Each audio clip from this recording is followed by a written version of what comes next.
The rusty bus wheezed to a stop at what barely qualified as a station, just a weathered wooden bench beside a hand-painted sign that read, Black Ridge Population 847.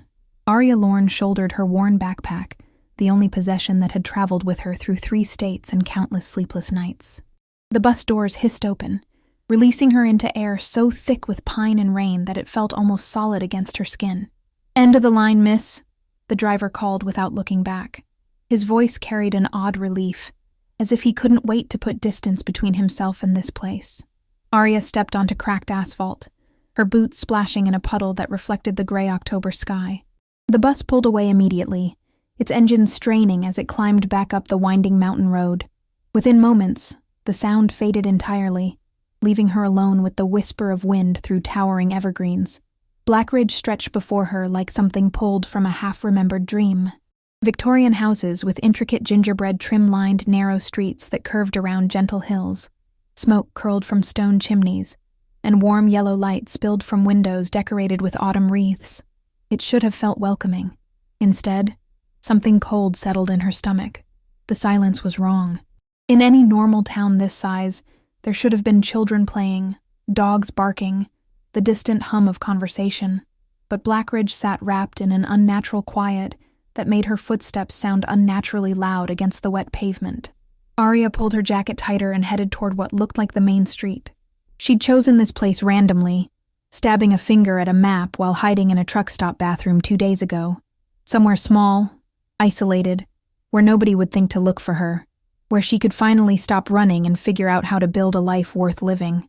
But with each step, the sensation of being watched grew stronger. She passed a small grocery store with darkened windows, though it was only 4 in the afternoon. A coffee shop with chairs stacked on tables, despite the open sign hanging crooked in the door. Even the gas station looked abandoned, its pumps covered in rust and its neon sign flickering weakly against the gathering dusk. "Excuse me," she called to a woman hurrying past with her head down. "I'm looking for—" The woman glanced up, and her eyes widened with something that looked distinctly like fear. Without a word, she quickened her pace and disappeared around the nearest corner. Arya stood frozen, confusion and hurt warring in her chest. What had she done wrong? She'd showered at the last rest stop, knew she looked presentable enough. Was there something about her that screamed, "outsider," so loudly it sent locals fleeing? Movement in her peripheral vision made her turn. A man stood in the shadow of a massive oak tree, so still she might have mistaken him for a statue, if not for the way his dark clothes seemed to ripple in the breeze. When their eyes met across the empty street, he didn't look away, just stared with an intensity that made her skin prickle. Arya forced herself to turn and continue walking, but her shoulders tensed with the certainty that he was following. She could feel his presence like heat against her back, close enough to touch but always just outside her direct line of sight. The main street opened into a small town square, centered around a fountain that had long since run dry. Fallen leaves carpeted the cobblestones in shades of gold and crimson, beautiful, if not for the way they muffled her footsteps into an eerie silence. That's when she saw them. At first, just shadows shifting between the trees that bordered the square. But as her eyes adjusted to the dim light filtering through the canopy above, the shadows took shape. 4 wolves, each nearly the size of a small horse, moved with the fluid grace of apex predators. Their fur ranged from silver gray to deep black, and their eyes, those eyes glowed amber in the dying light. Arya's breath caught in her throat. She'd heard there were wolf populations in this part of the mountains, but seeing them in person, so close to town, sent every survival instinct she possessed screaming into high alert. Don't run. The thought came from somewhere deeper than conscious thought. Don't make sudden movements. Don't show fear. But as the wolves began to circle the square, keeping to the shadows but never losing sight of her, Arya realized they weren't hunting in any way she understood. Their movements were too coordinated, too purposeful, like soldiers taking positions. The largest wolf stepped into the open, its black coat gleaming like oil in the fading light. It was beautiful and terrible, with scars across its muzzle that spoke of countless battles. When it opened its mouth, revealing teeth longer than her fingers, a low growl rumbled from its chest. Arya's legs turned to water, but she forced herself to remain still. Moving would only trigger their pursuit instincts. She'd read that somewhere. In some nature documentary watched during one of many sleepless nights in cheap motel rooms, the other wolves emerged from the shadows now, forming a loose circle around her. The gray one to her left was lean and quick-looking, its intelligent eyes never leaving her face. The brown wolf on her right was broader, more muscular, with a presence that suggested leadership within the pack hierarchy. But it was the silver wolf directly behind her that made her skin crawl. She could feel its attention like ice against her spine, could hear the whisper of its breathing in the still air. When she risked a glance over her shoulder, its pale eyes met hers with an intelligence that seemed almost human. The black wolf took another step forward, and Arya knew with crushing certainty that this was it. This was how her story ended. Not in the arms of someone who loved her, not surrounded by friends and family, but alone in a strange town, torn apart by predators that had somehow recognized her as prey the moment she'd stepped off that bus. She closed her eyes and waited. The roar that split the air was so powerful it seemed to shake the very foundations of the earth. It wasn't the howl of a wolf, or the cry of any animal she'd ever heard. It was something primal and commanding, a sound that spoke directly to the most ancient parts of the brain and demanded immediate submission. Arya's eyes snapped open to see the wolves backing away, their heads lowered and tails tucked. Even the massive black alpha that had been moments away from attacking was retreating, though its amber eyes remained fixed on something behind her. She turned slowly, and her heart stopped. He stood at the edge of the square like something carved from storm clouds and starlight. Tall enough that she had to crane her neck to see his face, with shoulders that strained against a dark sweater, and in presence that seemed to command the very air around him. His hair was black as midnight and slightly disheveled, as if he'd been running his hands through it. But it was his eyes that held her captive, golden amber that seemed to glow with their own inner fire. He looked at her for one long moment, and in that look, Arya felt something shift inside her chest. Something that had been sleeping her entire life suddenly stirred to wakefulness, recognizing him on a level deeper than sight or sound. "Back down," he said, and though his voice was quiet, it carried absolute authority. "All of you." The wolves didn't just retreat.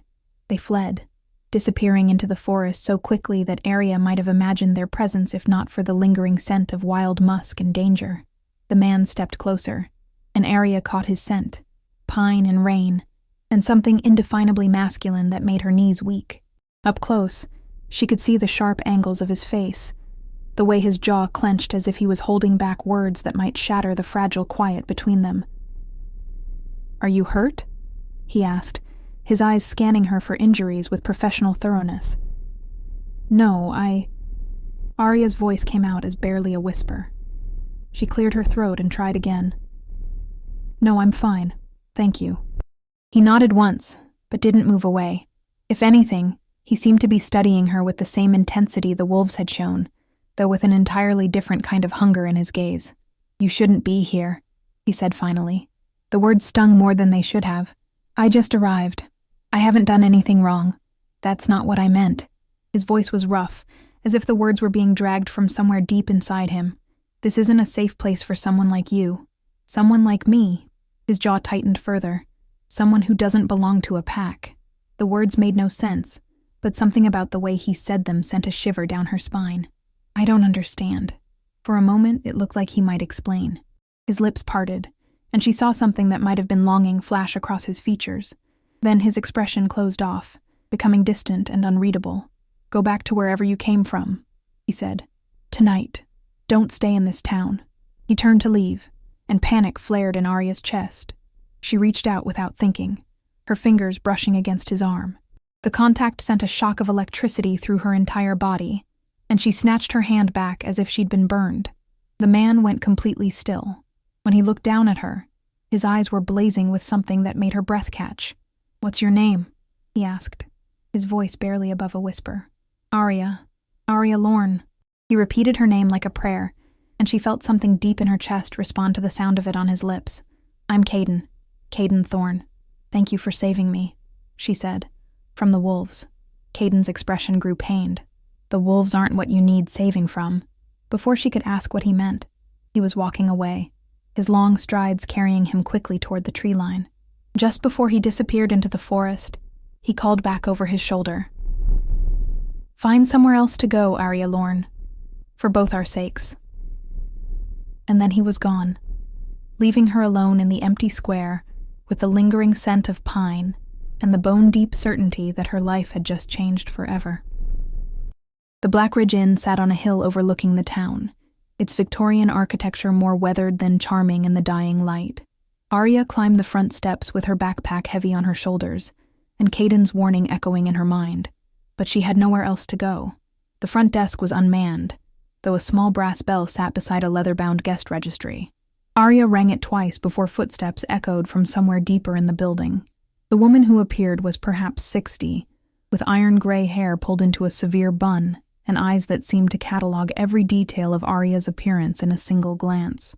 Her smile was polite, but strained. "I'd like a room for the night," Arya said. "Maybe longer, depending on whether there's work available in town." The woman's smile faltered. "I'm afraid we're fully booked." Arya glanced around the empty lobby, noting the keys hanging on hooks behind the desk. Every single room appeared to be available. "Are you sure? I'm not picky about accommodations. I can pay cash." "I'm sorry, but please." The word came out more desperate than Arya intended. "I've been traveling for days. I just need somewhere safe to sleep." Something in her tone must have touched the woman's conscience, because her stern expression softened slightly.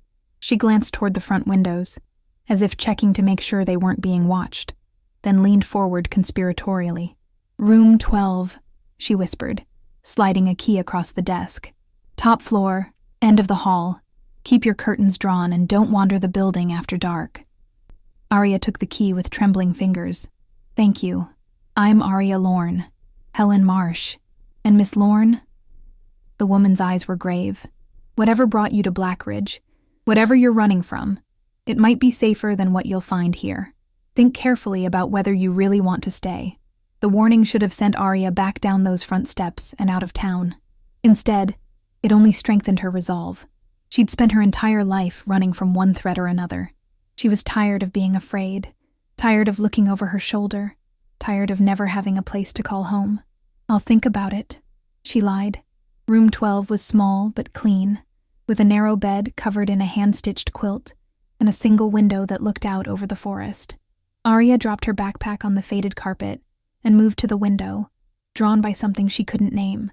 The moon was rising now, full and bright enough to turn the landscape silver. Below, the town looked peaceful, almost ethereal in the moonlight. But as she watched, shadows began to move between the buildings. Not wolves this time. These shapes walked upright, though they moved with the fluid grace of predators. Arya pressed closer to the glass, trying to make out details. That's when she saw him. Caden Thorne stood in the middle of the street directly below her window, his face tilted up toward her room. Even from this distance, she could see the golden glow of his eyes, could feel the intensity of his gaze like a physical touch. They stared at each other across the night, and Arya felt that same strange recognition from earlier settle deeper into her bones. Whatever was happening to her, whatever Blackridge really was, he was at the center of it. As if he could read her thoughts, Caden raised one hand in what might have been a greeting or a warning. Then he turned and disappeared into the darkness, leaving Arya alone with her racing heart and the growing certainty that she was exactly where she was supposed to be, even if it killed her. Arya woke to the sound of howling. The mournful cries echoed across the valley, weaving together in harmonies that spoke of ancient sorrows and primal longings.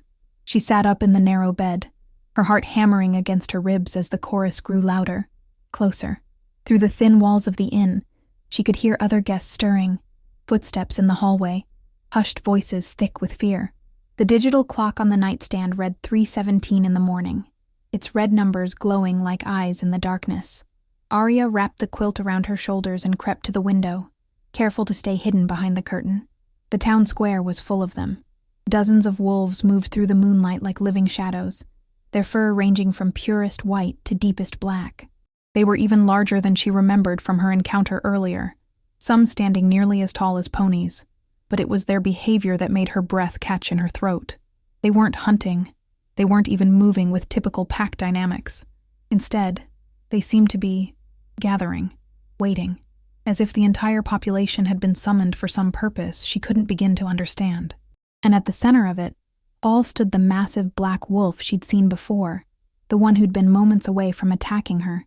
In the moonlight, Its coat shimmered with an almost metallic sheen, and when it raised its head to howl again, Arya saw intelligence blazing in its amber eyes, the same golden amber as Caden's. The realization hit her like a physical blow. It couldn't be possible. Wolves were animals, magnificent predators but still bound by the laws of nature and biology. The idea that one of them might be something more, might be someone more, belonged to fairy tales and late-night movies. But as she watched the black wolf move through its pack with obvious authority, issuing silent commands through posture and presence alone, Arya felt certainty settling in her bones like ice water.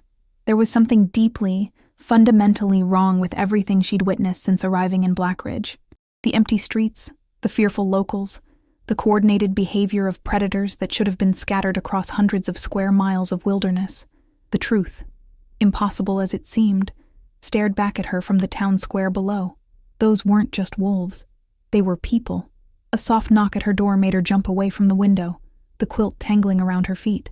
She waited, hardly daring to breathe, hoping whoever it was would go away. The knock came again, gentler this time.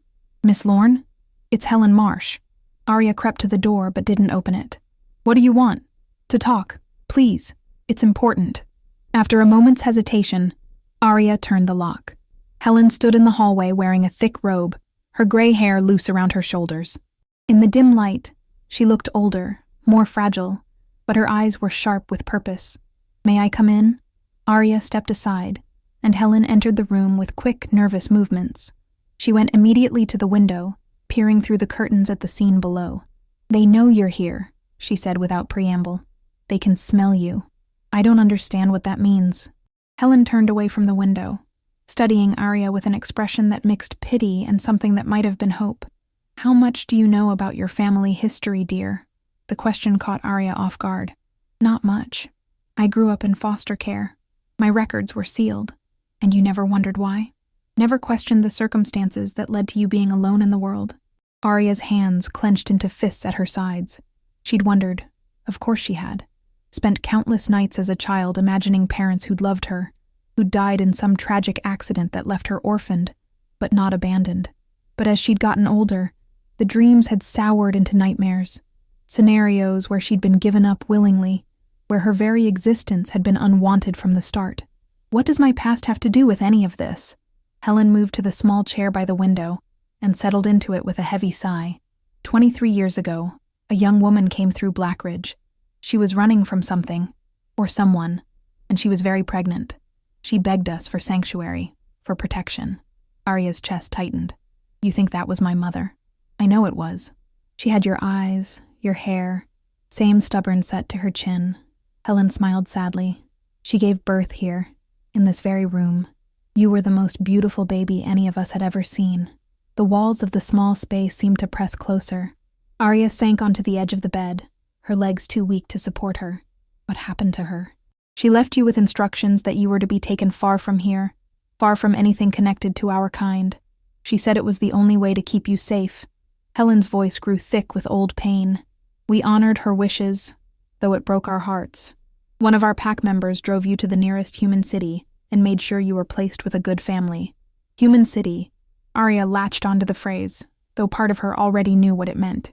"You're saying she wasn't human?" "None of us are, dear. Not entirely." Helen stood and moved to the window again, her movements suddenly more fluid than any 60-year-old woman should possess. "We're werewolves. Shapeshifters. The children of two worlds, bound to both the human and wolf sides of our nature." The words should have sounded insane. A week ago, they would have sent Arya running for the nearest psychiatric facility. But after everything she'd witnessed, everything she'd felt since arriving in Blackridge, they settled into her consciousness with the weight of absolute truth.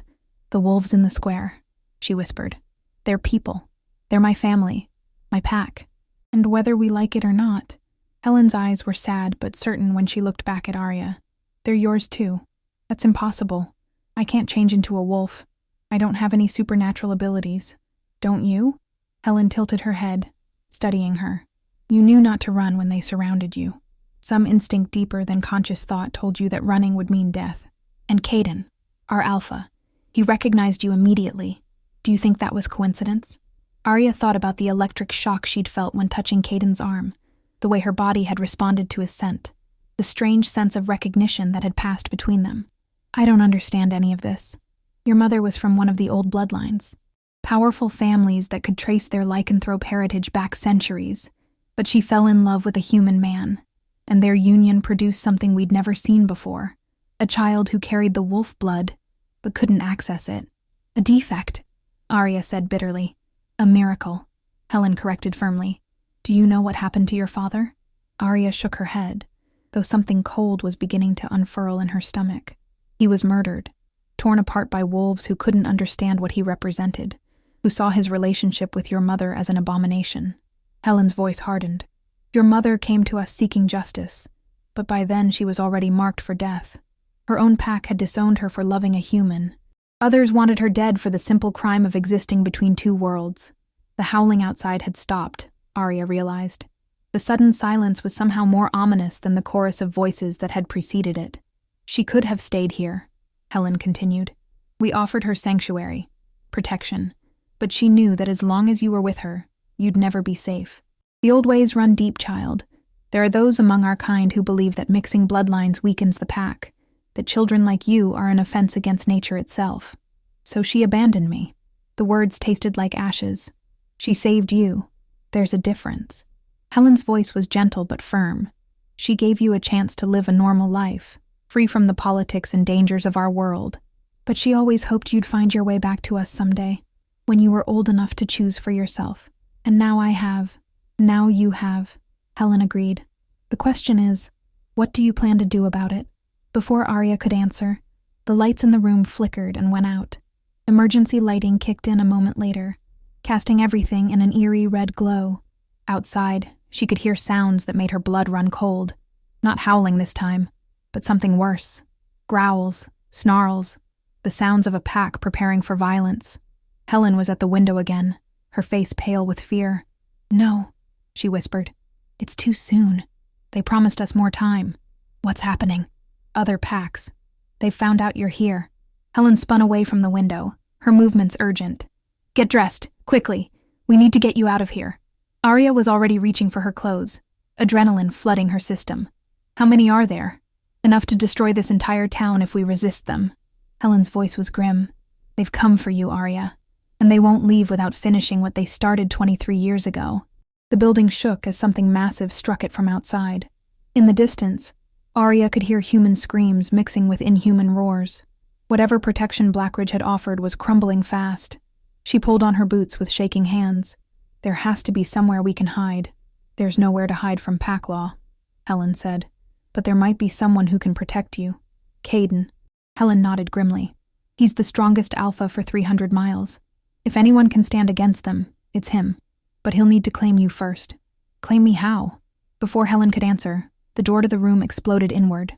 Wood splintered and scattered across the floor as a massive gray wolf forced its way through the opening.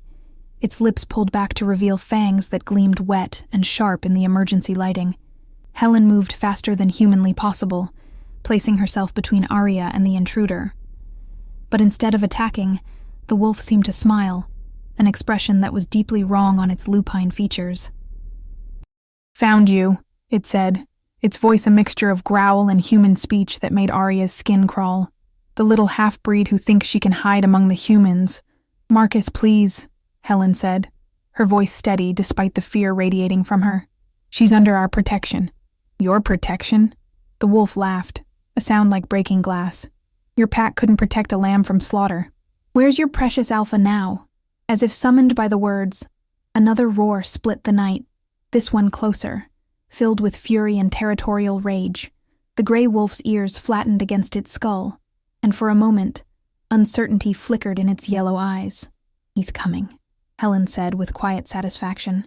And when he gets here, you'll wish you'd never set foot in our territory. The wolf's lips pulled back further. By the time he arrives, there won't be anything left to save. It gathered itself to spring, muscles coiling like steel springs.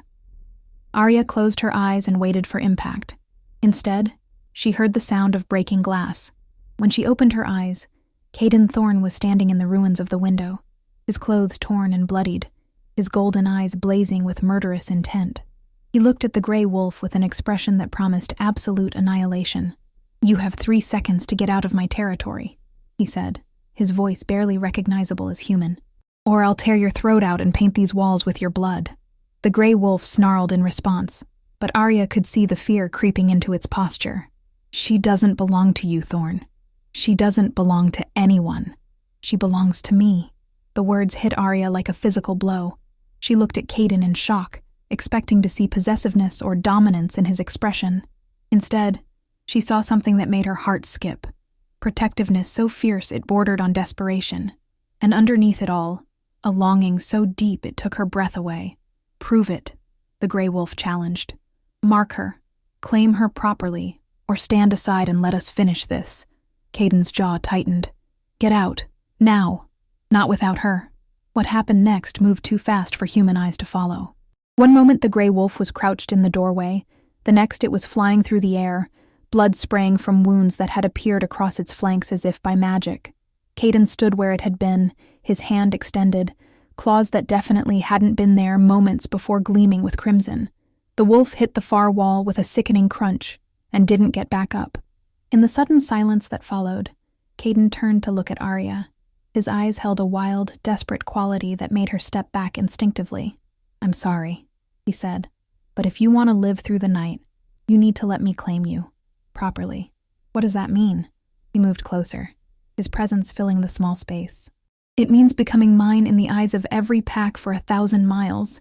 It means binding yourself to me so completely that killing you would be an act of war against my entire bloodline." Arya's pulse hammered in her throat. "And if I say no, then you die tonight, and probably most of this town along with you." His voice was rough with pain. "I won't force you, Arya, but I need an answer now." Outside, the sounds of battle were growing closer. Whatever was happening in the streets of Blackridge, it was moving in their direction fast. Helen touched Arya's shoulder gently. "It's your choice, child, but choose quickly." Arya looked at Caden, really looked at him. Beneath the alpha dominance and supernatural power, she saw something that called to her on a level deeper than rational thought.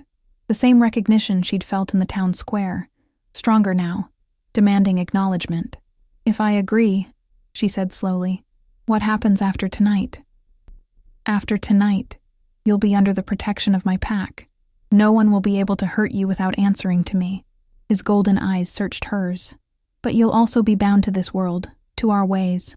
There won't be any going back to your human life. The human life that had been nothing but running and hiding and never belonging anywhere." Arya thought of all the times she'd felt like she was searching for something she couldn't name. All the nights she'd dreamed of forests and moonlight and a home she'd never seen. "How does it work?" Caden stepped closer, close enough that she could feel the heat radiating from his skin. "I bite you. Here." His finger traced the curve of her neck, just above her pulse point. "It'll hurt, but only for a moment. And then, you'll be mine forever. Forever." The word should have terrified her. Instead, it felt like coming home. "Do it," she whispered. Caden's eyes flared with something between relief and hunger. He moved closer still, until she was pressed against the wall and surrounded by his warmth, his scent, his presence. One hand braced beside her head, while the other cradled the back of her neck with infinite gentleness. "This might be the worst decision either of us has ever made," he murmured against her ear. "Probably," Arya agreed. "Do it anyway." He pulled back to look at her one last time, and in his eyes she saw a promise that made her heart race. Then he lowered his head, and everything changed forever. The bite was exactly what he'd promised. A sharp pain that flared bright and then faded into something else entirely. Heat spread through her veins like liquid fire, and with it came awareness. Suddenly she could smell things she'd never noticed before. The distinct scents of different people. The complex layers of emotion that hung in the air like perfume. The wildness that lurked just beneath Caden's human facade. And she could feel him. Not just his physical presence, but something deeper. His emotions, his thoughts, the fierce protectiveness that drove him to risk everything for a woman he barely knew. When he finally lifted his head, his eyes were glowing like stars. "How do you feel?" Arya took inventory of her body, expecting to find something fundamentally changed. Instead, she felt more. Like she'd been living her entire life with half her senses switched off, and someone had finally found the power button. "Different," she said honestly, but not bad different. A smile tugged at the corner of his mouth. the first real expression of happiness she'd seen from him. The changes will be gradual. You might not shift for months, maybe longer, but the mark will protect you. Every wolf for 1,000 miles will know you belong to me now. And do I? The question came out before she could stop it. Belong to you, I mean. His expression grew serious. That depends on what you want. The mark creates a bond between us, but it doesn't control your free will. You can choose to honor it or not. Before Arya could respond, the building shook again, harder this time. Helen, who had been quietly watching their exchange, moved back to the window with urgent steps. "They're at the front door," she said grimly. "Half a dozen of them, maybe more. And they don't look like they're here to negotiate." Caden's arm tightened around Arya protectively. "How many of our people made it to the safe houses?" "Most of them. But Marcus's pack is bigger than we thought. They've got us outnumbered 3-1. Numbers don't matter if they can't get to us." Caden looked around the room, his gaze calculating. "Is the old tunnel system still intact?" Helen nodded. "The entrance is in the basement. But Caden, if they catch us down there, they won't." His voice carried absolute confidence. "I'll make sure of it." He turned back to Arya, his expression gentle despite the violence raging outside. "I know this isn't how you pictured your first night in town, but I need you to trust me. Can you do that?" Looking into his golden eyes, feeling the new bond humming between them like a live wire, Arya found that trust came easier than it should have. "Yes." "Good." He pressed a quick, fierce kiss to her lips that left her breathless. "Then let's go home." The tunnels beneath Blackridge were older than the town itself, carved from living rock by hands that had never seen the light of modern civilization. Helen led the way through passages barely wide enough for 2 people, her small flashlight casting dancing shadows on walls that seemed to press closer with each step. Arya followed directly behind Caden, her hand clasped firmly in his as they navigated the maze of underground corridors. The mark on her neck throbbed with each heartbeat, sending waves of heat through her body that had nothing to do with the physical exertion of their escape. "These were built by the first pack to settle in these mountains," Caden explained in a low voice as they walked. "Over 200 years ago, when humans were still hunting our kind with silver bullets and iron traps. The tunnels connect every major building in town to a series of caves in the forest. How far do they go? Miles, deep enough into the wilderness that even a full pack would have trouble tracking us." His thumb stroked across her knuckles, the simple touch sending sparks of awareness through their newly formed bond. "We'll be safe there until I can contact the other alphas." Behind them, the sound of pursuit had grown fainter, but not disappeared entirely.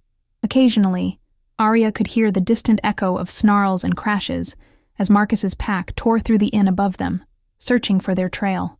"Will they find the entrance?" she whispered. Helen glanced back with a grim smile. "Eventually, but by then we'll be long gone."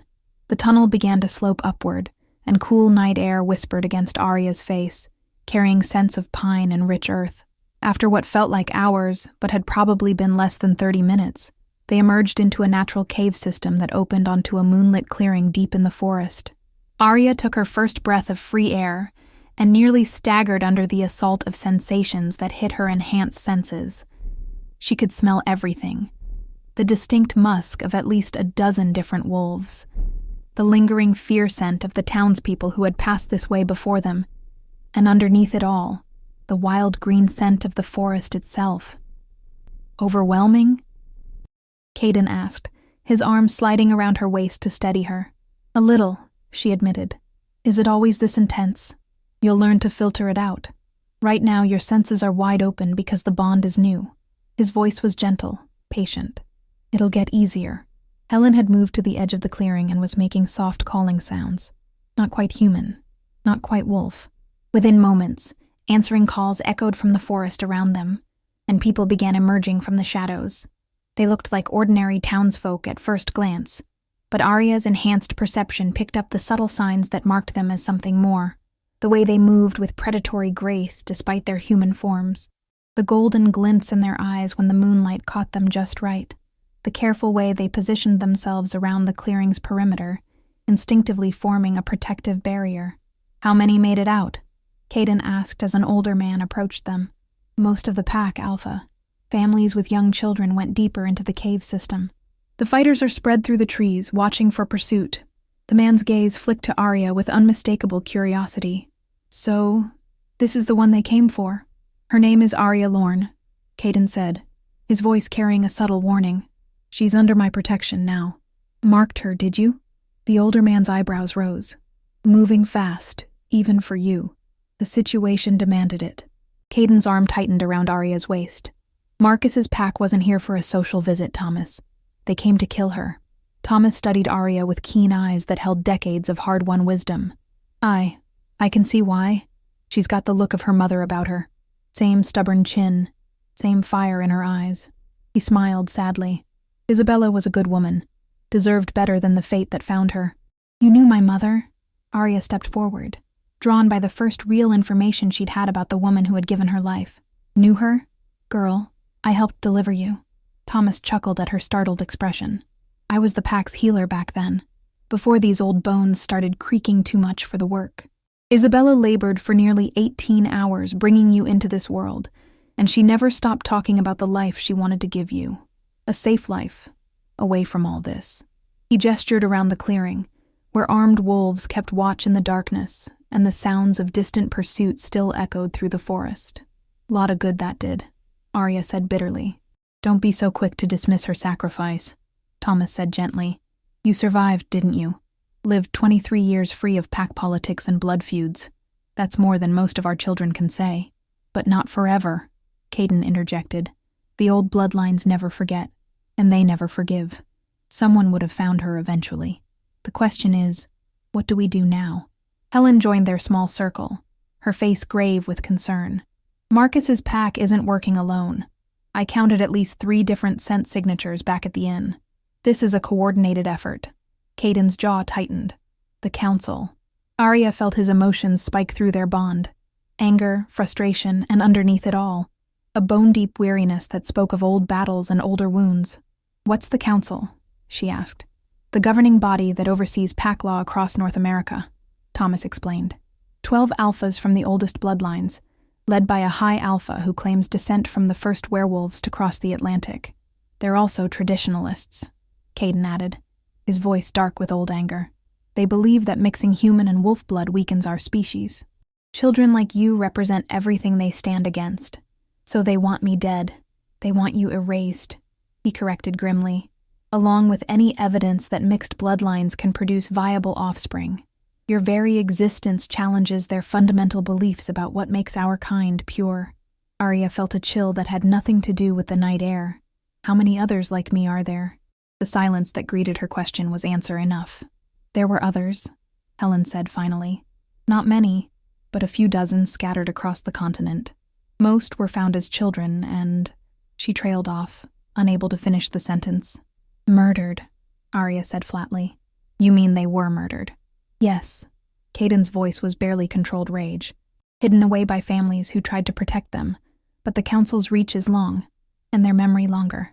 One by one they were hunted down. Then why am I still alive? Because your mother was smarter than most, Thomas said with obvious admiration. She didn't try to hide you within the supernatural community.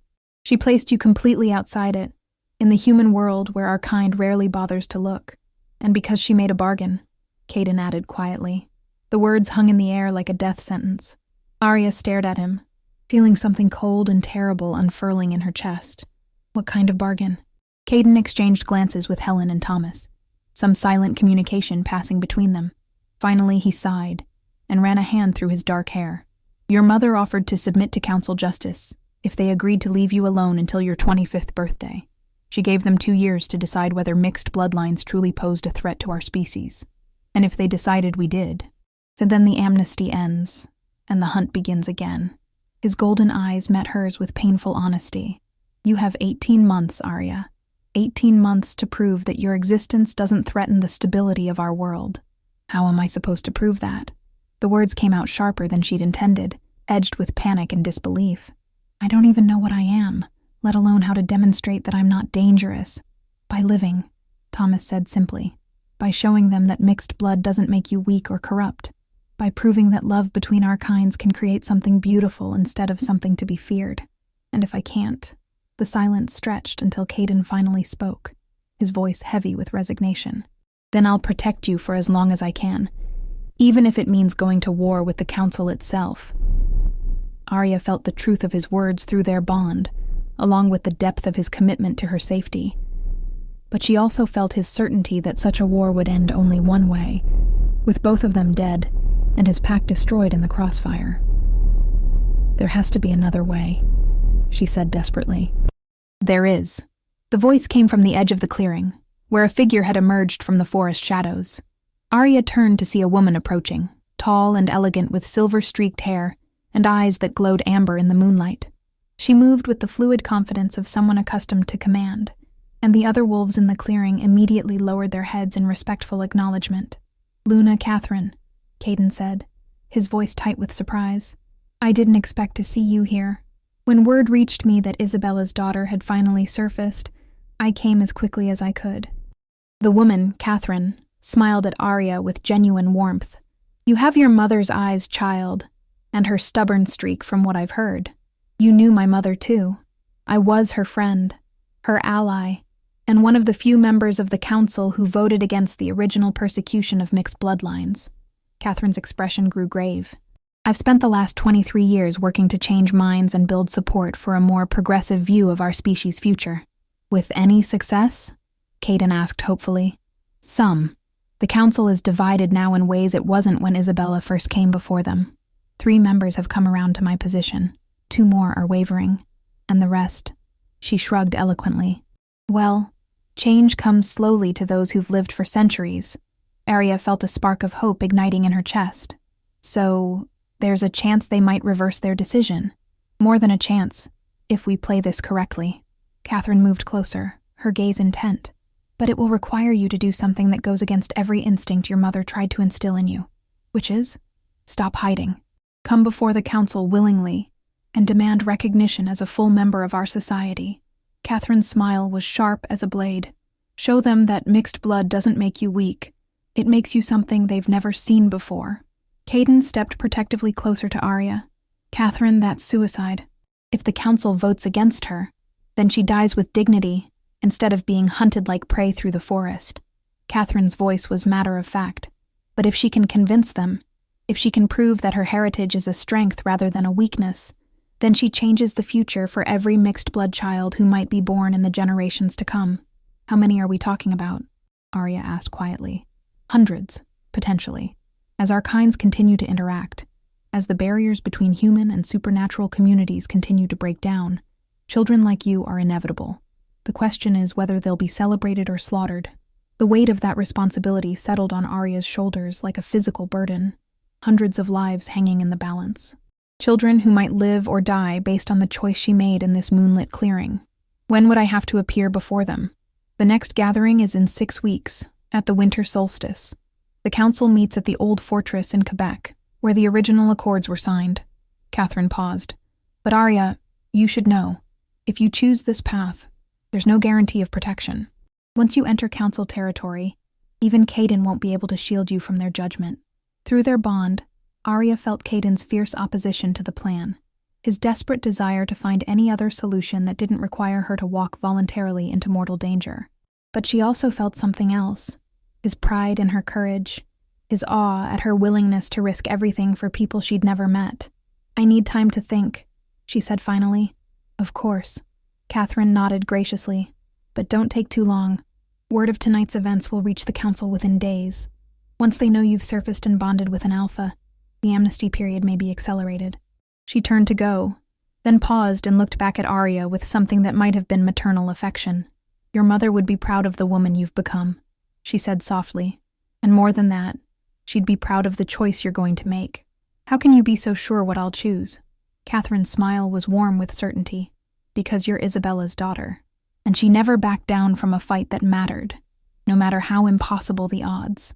With that, she melted back into the forest shadows, leaving Arya alone with her impossible decision and the growing certainty that her quiet human life was truly over forever. Around the clearing, the pack continued their vigilant watch as dawn approached, painting the eastern sky in shades of rose and gold.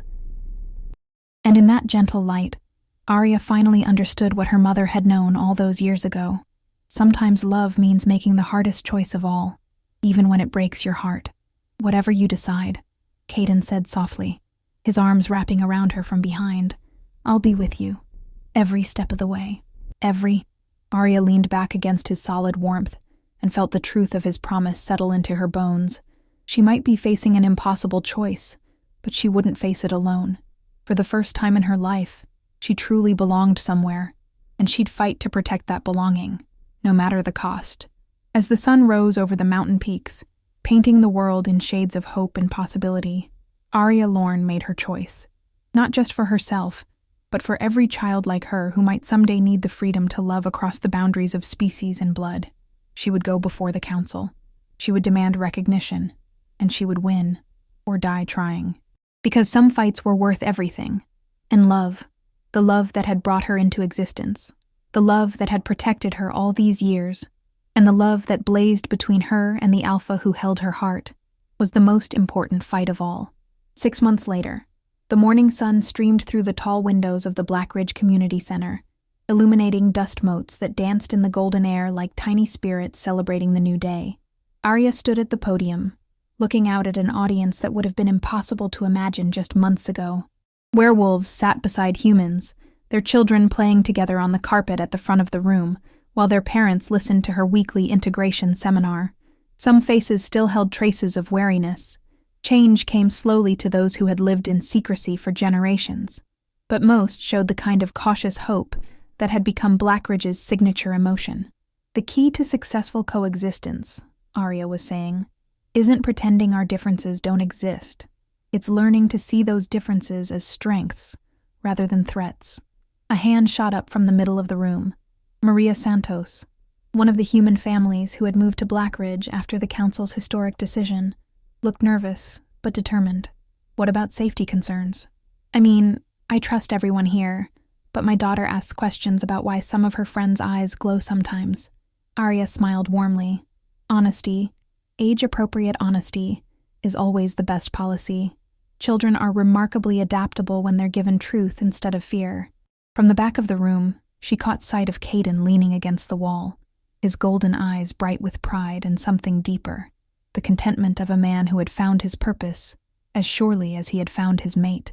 The mark on her neck thrummed with warm connection, and she felt his encouragement flow through their bond like liquid sunshine. "My own daughter will grow up knowing both sides of her heritage," Arya continued, her hand moving instinctively to rest on the gentle curve of her stomach. "She'll understand that being different isn't something to hide from or be ashamed of. It's something to celebrate." The pregnancy had been a surprise, discovered just weeks after the council vote that had changed everything. Mixed-blood children were no longer hunted. They were welcomed as bridges between two worlds.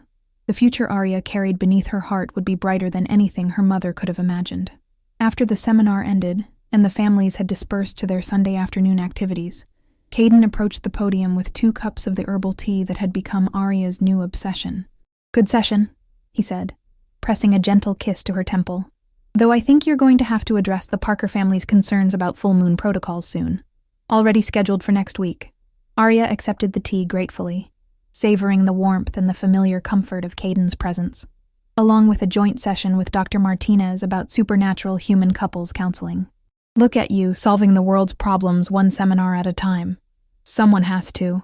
She leaned into his embrace, marveling as she did every day at how perfectly they fit together. Besides, Luna Catherine says there are 3 other communities requesting similar programs. Apparently, our little experiment is becoming a model for integration efforts across the continent. Caden's chest rumbled with quiet laughter. "From refugee to revolutionary in 6 months. Your mother would be amazed." "I think she'd be proud," Arya corrected softly. "This is what she wanted. A world where children like ours could grow up free to be everything they were meant to be." Through the windows, she could see the town square where her journey had begun. The fountain had been restored and now sparkled in the afternoon light, surrounded by gardens that bloomed with flowers planted by human and werewolf hands working together.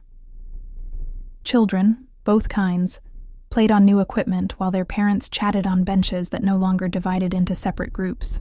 It wasn't perfect. Nothing ever was. There were still those on both sides who viewed the integration with suspicion, still moments of tension when old prejudices surfaced. But progress, Arya had learned, wasn't about perfection. It was about choosing hope over fear, understanding over hatred, Love over separation. Mrs. Thorne. Arya turned to see Lucy Chen, one of the werewolf teenagers whose family had been among the first to embrace the new openness. The girl held a piece of paper in her hands, her expression bright with excitement. "I got accepted," Lucy said, practically vibrating with joy, "to the veterinary program at the university.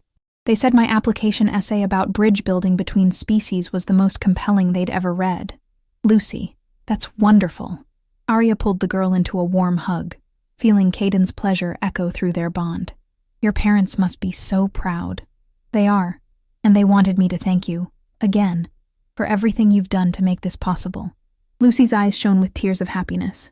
3 years ago, I thought I'd have to hide what I was for the rest of my life. Now I'm going to study to help both humans and our kind.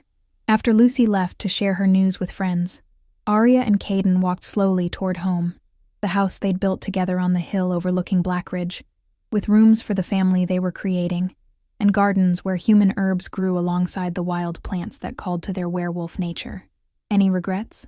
Caden asked as they paused on their front porch, looking out over the community they'd helped build. Arya considered the question seriously. 6 months ago, she'd been a refugee running from a past she didn't understand. Now she was a wife, soon-to-be mother, teacher, advocate, and bridge builder between worlds. The quiet human life she'd once imagined seemed like someone else's dream. "Not one," she said firmly. "This is exactly where I'm supposed to be. Even with all the challenges ahead, the resistance from traditionalists on both sides, the fact that we're essentially writing the handbook for supernatural human relations as we go." Arya smiled, feeling their daughter flutter gently beneath her heart, a child who would never have to choose between her human and werewolf heritage because she would grow up in a world where both were celebrated. "Especially because of all that," she said. "The challenges mean what we're building matters. The resistance means we're changing things that needed changing.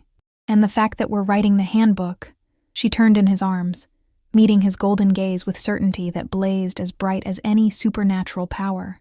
"That means we get to decide what the future looks like." Caden's smile was radiant as he pulled her closer, their bond singing with shared purpose and unshakable love. "In that case, Mrs. Thorne, what does our future look like?" Arya looked out over Blackridge, their home, their community, their impossible dream made manifest, and saw children of both kinds playing together under the setting sun, their laughter carrying on the evening breeze like a promise of better days to come. "Bright," she said simply. "It looks bright. It looks—" And in the distance, as if in response to her words, the first wolves of evening began to sing, not with the lonely howls of creatures in hiding, but with the joyous chorus of a pack that had finally found its way home, just as she had, just as they all had, together. If you enjoyed this story, a like or comment really helps. And if you wish to hear more tales like this one, make sure you subscribe so you never miss the next tale.